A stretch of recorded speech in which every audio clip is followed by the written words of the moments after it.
Hi guys. For those who watch this later, parts of this may know. How many of you felt weird yesterday? Yes. Bad, confused, off, physically weak, dizzy, grumpy, have trouble sleeping, or want to sleep all day. Some of you may still have the idea that this is a Wizard of Oz world, or at least a Wizard of Oz process. All you have to do is step out the door and suddenly the world's in full color and everybody's singing. Or your world, I know, you don't like it. This world's more like a garden. Pretty soon, small, gentle plants will grow, and you'll think, that little thing is worthless. That'll never grow a tomato. But you keep working with it, doing the small steps every day. You take a week and don't pay attention to it, the weeds start to overgrow. Sun will kill the small plants. You can't take a week off. The world works much more like a garden. It's simply part of the physics. It's much like a garden. Most of you who are paying attention have heard me say, big decisions don't change your life. The big decisions do not change your life. It's the small steps you make over and over every day that change your life. The big decisions just tell you which direction to take the small steps in. You've heard this, yes? Yes. Crazy idea when people start talking about magic that you'll get a Harry Potter style magic wand and bam, it'll work. But even in Harry Potter, which is a particularly pedantic and trivial mythology, even in Harry Potter the kids don't get their wands and they're done. They've got 6 or 7 years of going through the school.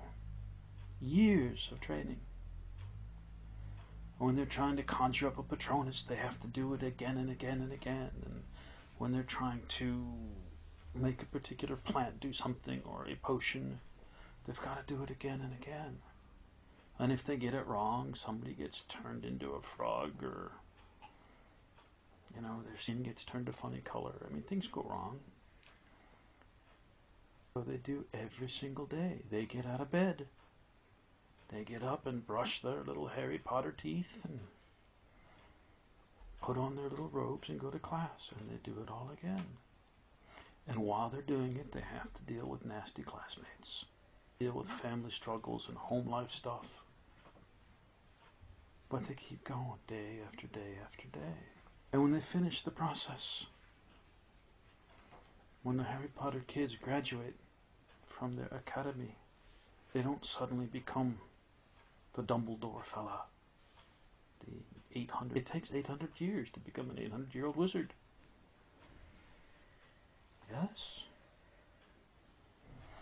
Most of you live places where there is weather. Tough to find places where there aren't. Right? Most of you are familiar with weather. And you can't get up in the morning and say, it's too cold, and call your boss or your teachers at school and say, I'm not coming to work today, it's too cold. The next day, it's raining, I'm not coming to work today, it's raining. You still gotta need groceries or toilet paper or something of the practical things of life. You still have to go to the supermarket when it's raining, when it's cold, when it's hot and sunny and you want to stay in the air conditioning. You still have to do the little tasks of everyday life. And see, if it's something like groceries, you kind of have an impetus and encouragement. Your fridge is empty and you're hungry. Right? You can only order pizza so many nights a week before you start to think, all right, maybe I should go shopping. With toilet paper, if you run out, you start to miss it. Right? You can't take a month without any kind of paper in the house. But see, with the meta stuff, you can get sloppy. You can go a day or 2 or a week without paying attention. You can go a month or 6 months without doing anything. Then you come back and say, all right, I'm ready to start where I left off. But it doesn't work. Because this isn't a wave a magic wand thing. This is more like growing a garden. You plant some young seeds and you get them to grow until they're just sprouts. And you go away for a month and forget it. And you come back. All right, I'm ready to pick vegetables. what you're probably going to find is weeds have grown over all your little plants. Many of them have died because they didn't get watered. That you have to go back and do the basics all over again. You got to re-prepare the ground. You may have to replant some of the plants. You got to water them, maybe fertilize them. There isn't a hurrying of this process.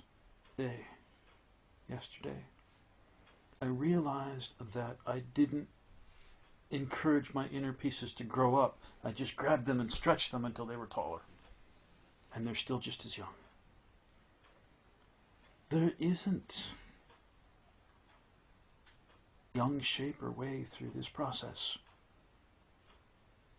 You can't, when you're 14 years old, run out to Dad's car and stick the key in the ignition and drive across town. The odds are good you'll wreck the thing. You have to learn how to drive. And even when you learn, you got to practice. And you got to practice usually for a few years until it's fairly comfortable. And if you're driving in snow or ice or in very hot temperatures, you have to learn additional skills. There is no young shape or way through. You can't go out and bang it on the head and drag it back to your cave. It's not like that.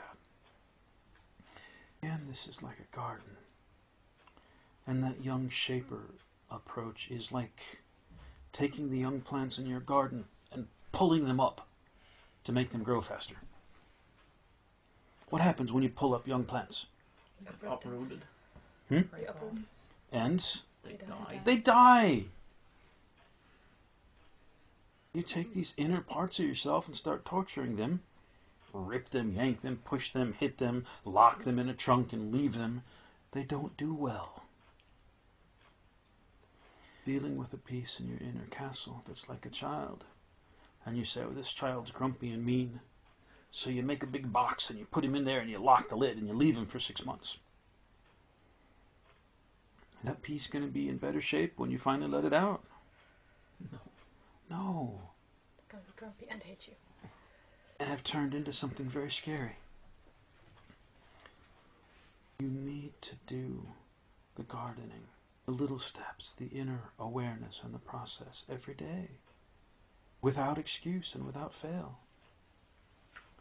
Imagine if you have a kid and you only cook for it on the days when you feel good.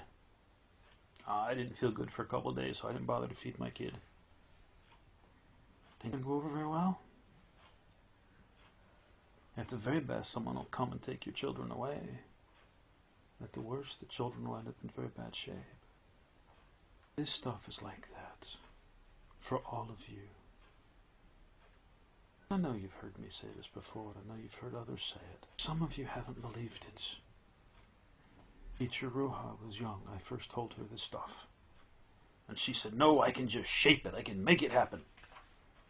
I said, good, you go right ahead and force it to happen, but you keep doing the small steps. Tries to force it and nothing happens. She tries again. And there's over days or weeks she keeps trying and nothing happens. But she's doing the small steps.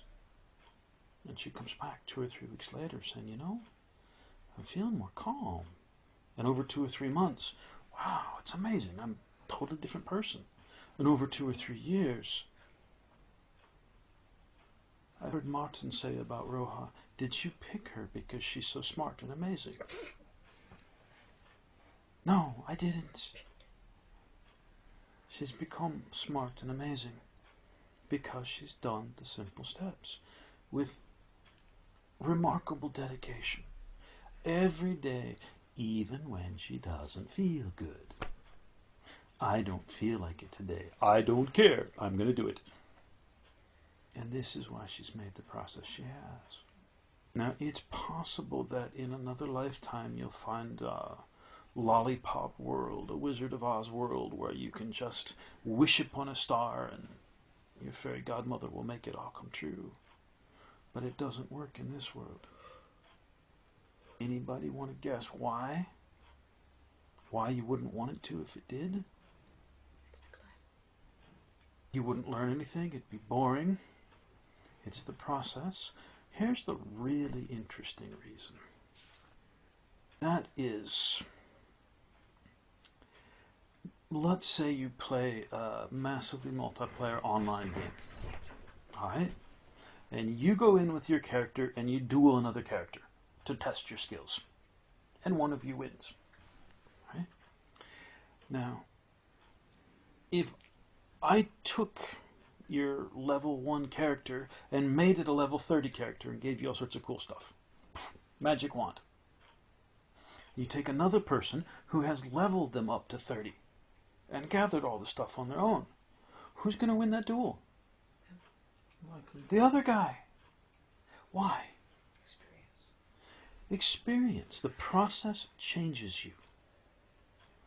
See, you could have started as snails, evolving up to slightly faster snails or cooler shells or something, I don't know. You started as humans, evolving to slightly cooler humans. Right? It doesn't matter where you start or where you end up. It doesn't even matter so much the process you follow between one and the other. What matters is that as you do it, you get experience. And this is not just, the computer ticking off points. You battled a kobold, you get 30 experience points. No. You get the experience of knowing where the buttons are, knowing how the pieces work together, knowing that you always screw up this piece and so it's better to do it that way, or you're very fast at that piece so it's better to do it that way. You change. This gets missed by most people. They want to be self-aware. They want to be a master. They want to be sensitive. They want to be a good shaper. They want something. And someone could give that to you right now. And you'd be the same person you are with a new toy. I bet every single one of you can look in the mirror right now and say you're not completely happy with who you are. There are things you like. Some days are harder to see, some days they're easier. There are things you dislike. Some days they're easier to see, some days they're harder to see. But see, the things you like or don't like about yourself don't change. If you win the lottery or suddenly find you can fly, or become America's next top model, those things don't change. This process causes you to change. Going from wherever you are to wherever you're going, the process lets you change. And if you're doing the process well, you're acting with compassion, with awareness, with a stable sense of self. What you're changing into is something you're going to like better. And if you're acting out of frustration or fear or anger, impatience, grumpiness, whining, whatever, that's what you're going to get better at, and you're going to like yourself less. It's the climb. It isn't one of those, weird Zen sayings, oh, it's not the destination, it's the journey. I always thought those sayings were bullshit. If I want to go to some cool place for vacation, I enjoy being in the cool place, and I hate traveling. Sitting in airports and grumpy people and customs and stamps in my passport. No, the journey sucks. It's being there and doing things that's cool. This is not what I'm telling you, some weird Zen, it's the journey. What I'm telling you is when you're on the airplane, going through customs in this new place, all of those places, who are you? You're you. That doesn't change. That's, kind of screwed down into your life. You're you. And so all of those things you're doing and all of those places you are, you're you. And so all of those places that you're going, that you're doing, that you're being, that you're playing, that you're complaining, whatever, you're changing the you, you're evolving, you're growing, you're developing. So it really doesn't matter if you're locked in a prison cell somewhere and just marking the days till your release, or if you're the leader of, one of the largest countries in the world, or a famous model, a Hollywood star, a French chef, an Italian grandmother. It doesn't matter. Because it doesn't matter where you start, and it doesn't really matter where you're going. What matters is that moving from one to the other, the process, changes you. And so if you do that process with awareness, you become what you want to be. And if you do that process sloppy or poorly, you don't. Now, I haven't forgotten the garden metaphor. I'm just trying to weave you different ones. So, imagine that I go to a gym once a week, and I spent the whole time doing squats and leg curls and all of these leg exercises. Right? And I do this for a year, 2 years, 5 years. I come out and say, look at my biceps, aren't they amazing? Look at my pecs, I'm so big and strong. I'm not going to be. It's my legs that are going to be huge and strong from years of working them every week. And likewise, if I go and do curls, it's going to affect the biceps and the pecs. Right? If I do some kind of lat pull down, it's going to affect the lats and the deltoids. The exercise you do shapes your body. This isn't complicated, right? You do legs, your legs get bigger. You do arms, your arms get bigger. You do chest, your chest gets bigger. You do butt exercises, your butt gets in better shape. So, tomorrow, imagine you're sitting around minding your own business, and suddenly something happens. You're out of control. You're upset, you're angry, you're frustrated, you're scared, you're lonely, you're confused, blah, blah, blah, blah, blah, blah, blah. Right? You go, oh, darn, another one of these things I have to deal with. Oh, I hate this. Okay, I'll go sit and be in my guts until I find it, and I'll fix it. Rah, rah, rah, rah. And you find it, and you fix it. You fix the problem. You've healed something inside. You're a little bit healthier than you were, right? But what muscles were you exercising? Grumpy. The things you were practicing were grumpy and angry and disgusted and annoyed and impatient. And those are the things you get better at. And so this time next week when something else comes, you're tired, you're drunk, you're lonely, whatever, what's going to come out is the grumpy, the frustrated, the angry, because these are the muscles you're building. If instead you say, oh, here's something I have to deal with, let me find a way to make it a game, let me play with it and make it playful, maybe you don't even get through it. Maybe you don't fix it. But you're building the exercise of being playful. And next time something comes up, you're more inclined to respond to it playful. The A1s are better at this than many of the others. They tend to be better at playful. And if something comes up and you step into your center and you handle it from a place of power, then you're getting better at stepping into your center and being in a place of power. And next time there's a problem, you're going to use the muscle that you've built up. There was a story I may have told you guys. I read it in a book years ago. This is many years ago in New York City. The police were arguing whether it was useful to learn martial arts in an increasingly violent street. And so a martial arts teacher came into one precinct and showed these guys, these very experienced police officers, some simple martial arts moves. And one they practiced over and over. Somebody standing right in front of you pointing a gun at you. They showed them how to very quickly reach up with your hands and do this. So the gun's suddenly pointing over there. And when you do so, it comes out of the person's grasp. It's here, it sort of comes out. And so they lose control. So you reach up, you do this, and then you take it. It's phenomenally effective and simple and easy. And the teacher said, unless you do this over and over and over, it won't become instinct. And so for 30 days or so, over and over, when they had time, the guys were practicing. 2 police officers would stand there. One would have a little wooden gun. The other would reach up, take it away and point it in. Then he'd give it back and they'd do it again. And they'd practice this over and over and over. The very first time this got used on the streets of New York, in an alley, a policeman found himself facing a gun. Guy right in front of him, on drugs, drunk, something. And the policeman, without thinking about it, went, took the gun away, and it was perfect. Absolutely perfect. It was textbook. And the policeman grabbed it by the barrel and handed it back to him. And the guy shot him. Now, in this case, the officer lived. But the guy shot him because he gave his gun back. Why did he give his gun back?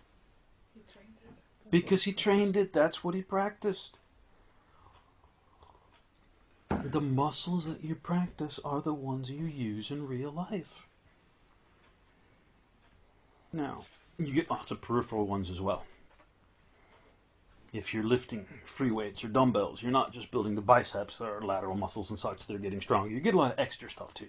And it's the same with this. If you're stepping into power and being amazing, or if you're handling it playfully and fun, you're building a lot of peripheral things like patience and tolerance and understanding and awareness and competence. And so all those things will help you out. I saw an episode of a very silly television show that featured David Carradine as a Shaolin monk. And he was undercover in a dining establishment spying on these old Chinese men. And one of the old Chinese men says, he just moves too gracefully to be a waiter. I think that old man's a Shaolin monk. And so he tested him. When the David Carradine character is standing there, the man reaches up and knocks his glass off the table. And without thinking about it, the character reaches down, grabs it in midair, and sets it back on the table without spilling a drop. And they say, aha, you're a Shaolin monk. And, the plot goes on from there. But the point is, nowhere in his supposed training as a supposed Shaolin monk did he have to wait tables and catch glasses when they're knocked off. Right? Today we're going to do catching glasses practice. That didn't happen in traditional Shaolin training. How come he could do it? He trained other things that were similar. He trained his reactions, his awareness, his response time, and got better. And you'll get these too. There's lots of advantages to stepping into power and doing it correctly. And when you do something, I got to deal with this, I hate it, it's stupid, but I'll do it, you're also building a lot of peripheral stuff. All kinds of chaos. And it's what you've done most of your life, which is why, for most people, the guts are a mess. There are control dramas and out of power things, and angry mom pieces, and angry dad pieces, and angry grandma pieces. And it's because you gathered these as peripherals in a life of practicing badly. Now, you get to learn to practice better, to practice well. And see, that kind of practice involves a couple things. One, it involves doing it right. Right? If I'm trying to build my biceps, and I go take, a Nerf ball. I'm exercising really. Look, I'm doing the right move. There's no weight to it. I'm not getting anything. Right? If I'm doing this, I'm probably not going to build my biceps as if I were doing, curls. Doing it right matters. I knew a fella, older man, a professor. I've spoken to some of you about him. And he was a nice guy, but he was an idiot.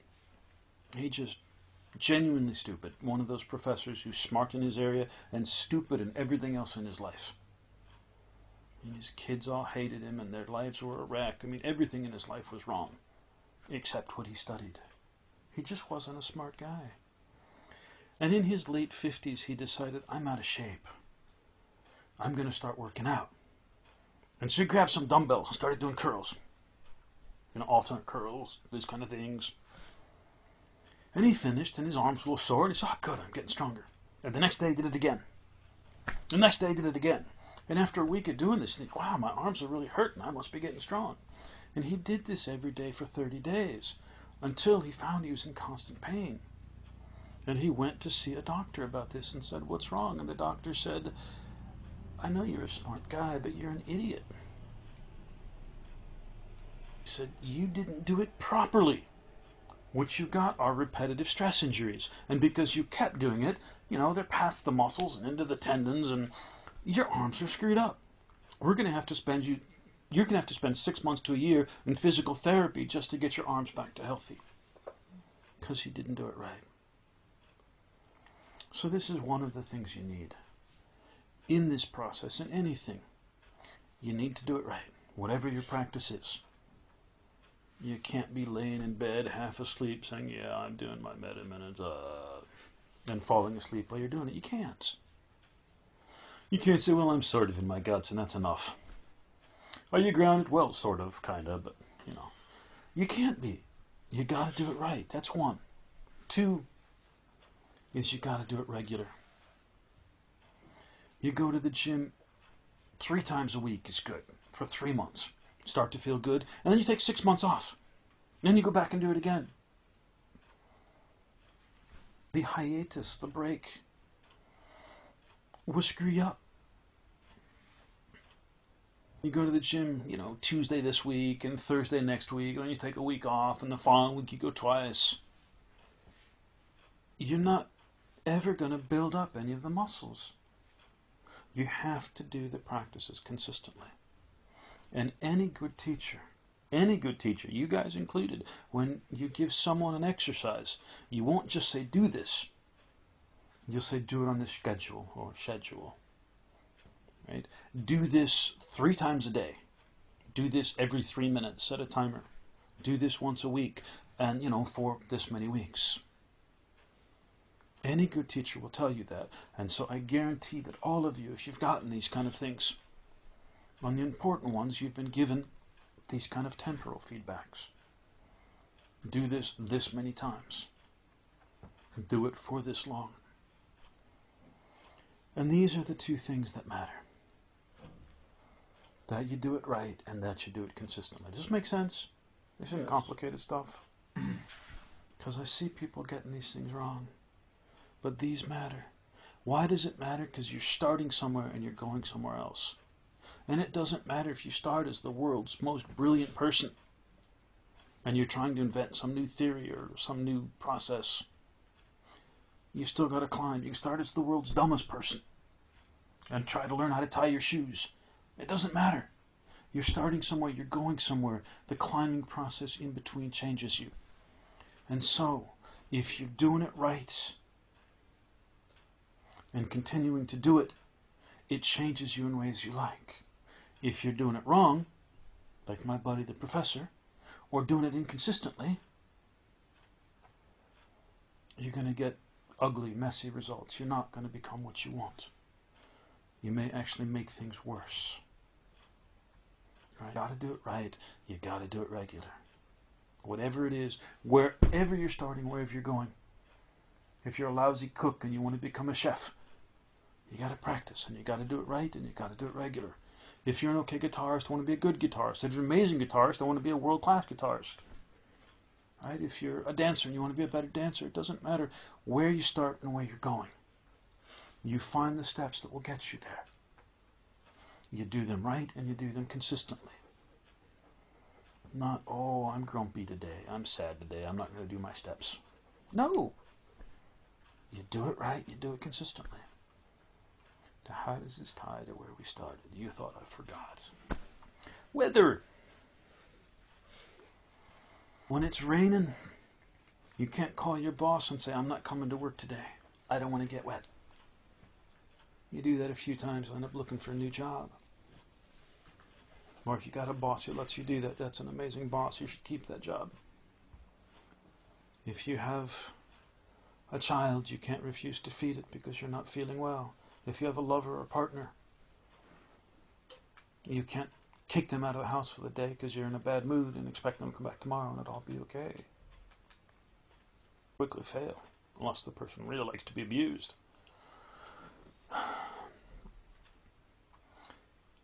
And you can't let the weather stop you. Why do I keep talking about weather? Who cares if it's raining? Meta weather. Emotions. A given person will have an emotion. Somebody's sad. They'll have many emotions, but maybe, if you're a young sensor, you pick up the sad. Right? A group of people are all sad. There'll be a group sad. There won't be just one. A country where there's starvation or corrupt politicians and people suffering. There will be many, many people all feeling the same thing. On a smaller scale, if you want to experience it, go to the theater. A scary movie or an exciting movie. There's a place where all of the people are feeling the same thing at the same time. And so you can watch it happen across a whole group of people. Well, see, there's lots of people in this world, and there's lots of things that aren't people in this world. And what happens is, a group will start feeling something, another group will start feeling something, a whole country will be feeling something, all the ducks will be feeling something. There are patterns. I've spoken to you before about these cycles that underlie. There are patterns that will start to arise. It's a bit like, a very hot day over the ocean will make a lot of water evaporate, right? Rising up, and you'll get thunder showers. Cold weather moving in just the right amount can create a hurricane. And then, as the water continues to come up, it falls down and cools it, continues to come up, and it can make a very stable pattern. And hurricanes can go for, halfway around the globe and destroy entire cities, kill huge numbers of people. And all it took was a sunny day, or a few sunny days. Emotions and the more subtle energies work like this. The right set of things can create a hurricane or a thunderstorm. And so you're walking along and everything's fine, and suddenly you're sad. And you look around and everybody's sad. Well, maybe there's a big cloud of sad going by. It's like rain. When it rains, you get wet. Now, you run inside and hide or have an umbrella. And it's true, we have meta tools like grounding belts that can help you ground the sad as it comes. It kind of work like an umbrella, or if you've built a buffer around your home, you can run inside and hide from some of the feelings, but you can't hide from all of them. This kind of weather goes through most walls. It goes through whatever defenses you have set up personally. And so this weather happens. There might be a big roar that's going by. An entire city just gets angry all of a sudden. It doesn't happen often, but when it does, it can start riots. Everybody's suddenly angry. They don't know why. It can be sad. It can be lonely. It can be confused. It can be exhausted. Suddenly, everybody you know is just, I can't go on. It's too much. Everybody. Well, it's probably meta weather moving through. Guess what? The weather happens. You don't get a choice. You don't ever want to be rained on. You can move to the desert, but the desert still has weather. They have hot days and cold nights. They have sandstorms. They have, all kinds of things. I've actually seen it snow in the desert. There's weather everywhere. And some places, like you go live on top of a mountain in the Himalayas, there's going to be much less up there. This is why many wise people retreat to mountaintops and live in a cave. It isolates them from a lot of the meta weather going around below. It allows them to find enlightenment and inner peace and so on, which to me seems pretty close to pointless. To develop a tool that you only use when you're all by yourself. But, maybe they only want it for themselves. You guys aren't living on mountaintops in the Himalayas. You aren't on a boat in the middle of the Pacific Ocean. If you were, you could visit Hawaii. You're not. You're surrounded by people, you're surrounded by energies, you're surrounded by ghosts and other things. And so there's meta weather. Which means, even if you're doing everything right, and none of you's doing everything right, but even if you were, even if you were doing every single thing right, check, everything correct, you'd still have bad days. Even if you're getting it all right, you're still going to have sad days. You're going to have days when you're grumpy. You're going to have days when you hate yourself. You're going to have days when you want to smash something. Meta weather. You are not monks sitting on a mountaintop. You're more like fish in a river, a pond with complicated currents. Things that happen over there eventually affect you. Even if you're doing everything right, you're still going to have days where you're not happy or joyful or whatever it is you want to be. Do you understand this? Yes. There is no nirvana while you're in a body. Now, theoretically, you can get to a place where you're advanced enough metaphysically that you don't care. Oh, there's a sad, okay. I'm still me. That's possible. It's a long way ahead, but it's possible. But you never get out of it. Even if you don't care, you're eternally tranquil. You're a Zen master or you're taking a lot of drugs. You still feel it. You just don't care so much. Everybody gets to go through these things. And I don't just mean emotions, I mean all of the meta energies. Patterns, cycles, flows, dynamics, shifts, changes. They happen to everyone and everything. And as long as you are part of this physical reality, even if you die and become a ghost, you're still going to be affected by these things. Even if you die and go on to what's next, there are still patterns of energy, cycles. Everything that exists is dynamic repeating patterns of energy. Everything. Those work together to make bigger patterns, those to make bigger patterns. Doesn't matter. If you decide it's too much and you take a bunch of drugs or blow your head off tomorrow, you're not going to get free of this. These patterns, these flows, these cycles, they continue. They're everywhere. And this is what I want you to understand. You want to go from here, wherever here is for you, to here, wherever here is for you. These are both your choice. Getting a sense of where you are and where you want to go. A good teacher will help give you the steps. And you've got to do them right, and you've got to do them consistently. But even if you're doing everything right, and right on schedule, what you're going to find is that you still have messy days. Days when everything seems to go wrong, days when it's fussy. You're going to have down times because it's the weather. And you're going to have days that you're not even doing it right, and yet everything's amazing and wonderful. There are cycles here. Working to the point of exhaustion and beyond to change the fundamental cycles of these worlds so that there's less and less of the truly dangerous stuff and more of the fairy tale worlds. But even if we get everything done we'd like, there's still going to be weather. Cycles work together, make bigger cycles, work together, make bigger flows, patterns, shifts. There are always going to be those in this realm, in this reality, in this time-space continuum. They're going to be here. So these things can't be an excuse for you. When you're having a great day, you pop out of bed and you feel awesome. You get up, you sort out your dreams, and you do your morning stuff. You do a little sweet to get your guts in order. Those are more advanced, maybe do some hard stuff as well. Right? And you take a shower and brush your teeth and eat breakfast because you got to support the body. Right? You go to your job or your school or take care of your kids, whatever you do during the day.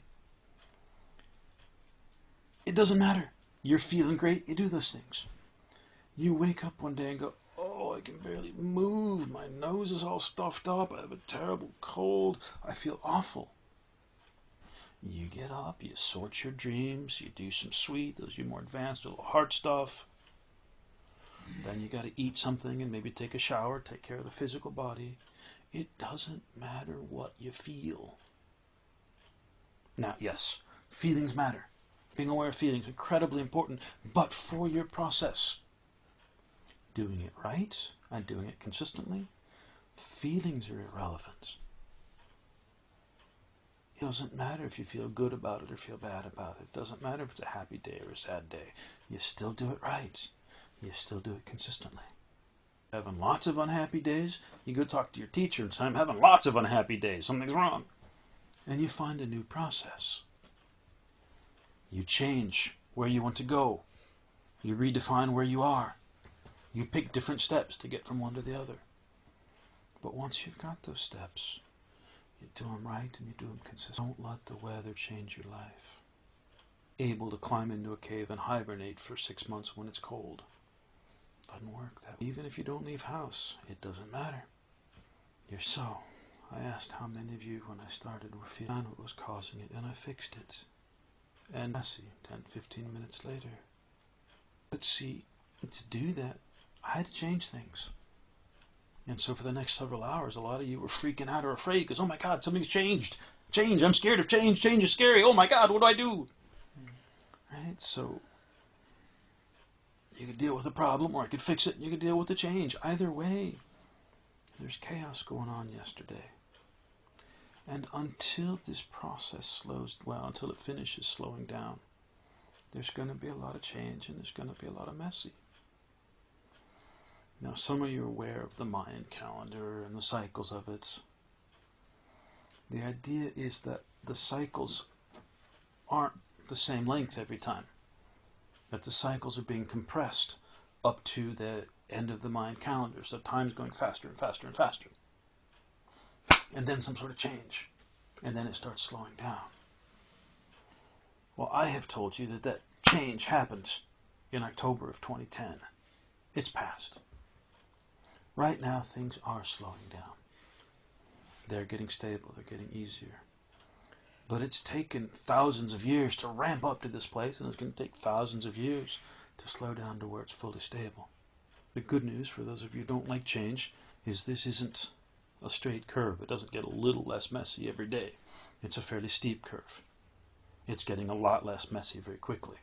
So in 20 years, things will be a lot less messy. In 300 years, things will be mostly stable, even though it may take a few thousand to really work out the kinks. In 300 years, it'll be mostly stable. Right? So it's not a long time. In the larger scheme of things, it's not a long time. Are you thinking of mini-me?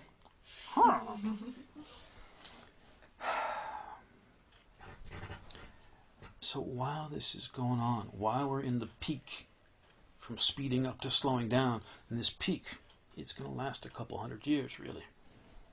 Depending on how you define it, you can look back at the Renaissance as a time of great speeding up. And it's been speeding up since then. And if you think of that as a big change, which it was, well, there's several hundred years until it gets back down to that level and stables out and slows down. But most of you, for as long as this life lasts, there's going to be a lot of change going on. And the change provokes fear inside, insecurity, because every stable creature is uncomfortable with change. And with that change, well, when you change things, things change. With that change, things are going to be different. Which means there's going to be some confusion, some uncertainty, learning new processes. Something you learned this year won't work as well next year, and you have to have a new process. You may get something totally figured out, and then find you've got to start doing it a different way. Things are going to change. So there's going to be the emotional chaos that comes from changing, and there's going to be a need to constantly change and adapt. And there's going to be meta weather. It may sound like way too much to deal with. I don't know. But if it does, there are two things you have to do to make it through. What are they? Do it right, do it regular. Do it right and do it regular. Wherever you are and wherever you want to go. It doesn't matter if it's not a big goal. Maybe you want to get slightly better at tying your shoes. Maybe you want to learn macrame. It doesn't have to be a world-changing goal. Maybe you want to learn to play the piano. What matters is that here and here aren't important. Here is important. It's this which changes you. It reshapes you. The way you apply yourself in the process changes you. Now, when I was a child in this life, many people said, oh, the road to hell is paved with good intentions, and I didn't know what it meant. And I asked them, and most of them didn't know what it meant. The ones who did told me. having a good heart or trying to do it right is stupid. All that matters is that you get the right results. Just having good intentions, terrible thing. And I am telling you that all those supposedly wise people are idiots. What they've said, crumple it up into a little ball, toss it out, set it on fire, put it in your pipe and smoke it. I don't care. But that sage advice is not sage. Those wise people were not wise. They were just repeating what they were told, and they learned it from people repeating what they were told from some idiot who said it in the first place. Take that good intentions idea and throw it out, because I'm telling you the opposite. All that matters is the energy you hold. It doesn't matter if you join Greenpeace and want to save the world, if you start a political movement, you invent something that solves the energy problems in the world, or if you stay home and raise your child, or, learn to knit, or just hang out with your cats. It doesn't matter what you do. It doesn't matter. Now, this is an astounding idea and totally violates your training, but I'm telling you, it doesn't matter what you do. Because wherever here is, and wherever here is, what matters is the path between. And it matters because you change when you follow it. That's it. You don't have to save the world. You don't have to go to confession 3 times a week. You don't have to do any of the things you're told you have to. Forget that. Throw it out. It's wrong. I'm telling you something far more real. And for those of you who can scan, you can tell. This is real. That's noise. Forget that. This is what matters. Wherever you are, wherever you're going, your process changes you. You find the steps in that process. And you follow it. You do it right. And you do it regular. And you will change, and you will grow, and become more and more and more amazing. And as you do, every so often, you look at where you are. You're not here anymore, you're here. And you say, I don't want to go here, I want to go there. You'll make a new set of steps. You follow them right, you follow them regular. Another one of the silly, horrifying things I was told as a child in this lifetime is never quit. Oh, that's asinine. You sit down to eat a good meal. When you're full, what do? Quit. You quit! You get in your car to drive to the supermarket. When you get there to the supermarket, what do? Stop. You stop! Alright? You're drinking. You want to get drunk with your friends. When you're so drunk you can't see straight and you're puking, what do? Stop drinking. You stop drinking! You quit! I'm telling you, and this will seem wrong to some of you because you've been trained otherwise. I'm telling you, quitting is the most powerful and amazing tool in your toolbox. When I was a child in this lifetime, my parents were very religious and very narrow-minded and very stupid. And I ran across a story, perhaps I was a teen. And the story was of an old monk in China walking along the riverbank.